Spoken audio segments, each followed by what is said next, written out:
ভোজ্য তেলের দাম লিটারে বাড়ল 4 টাকা। বোতলজাত তেল 199 ও খোলা তেলের দাম নির্ধারণ করা হচ্ছে 179 টাকা। বুধবার বিকেলে বাণিজ্য মন্ত্রণালয়ের সংবাদ ব্রিফিং এ কথা জানান বাণিজ্য মন্ত্রী খন্দকার আব্দুল মুক্তাদির। তিনি আরও জানান, বুধবার থেকেই নতুন এই দর কার্যকর হয়েছে। বিশ্ববাজারে তেলের দাম বাড়ায় এই সিদ্ধান্ত নিতে হয়েছে। আন্তর্জাতিক পর্যায়ে কমে এলেও দেশের তেলের দামও কমানো হবে। খুচরা পর্যায়ে যাতে বেশি দামে বিক্রি না হয় তার নজরদারি করা হবে বলেও জানান বাণিজ্য মন্ত্রী। সয়াবিন তেল যারা আমদানি করেন, উৎসের মূল্য বৃদ্ধির কারণে আমদানি মূল্যের উপর সেটার প্রভাব পড়েছে।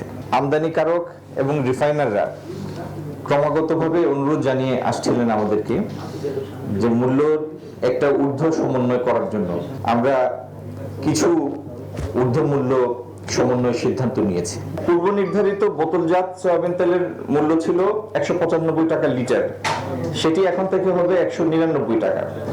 আর একইভাবে লুজ সয়াবিনের সাথেও সমপরিমাণ যোগ হবে লিটার প্রতি। 200-র বেশি সার্ভিস ও ফিচারে লেনদেনের সব বিকাশ অ্যাপে সম্ভব।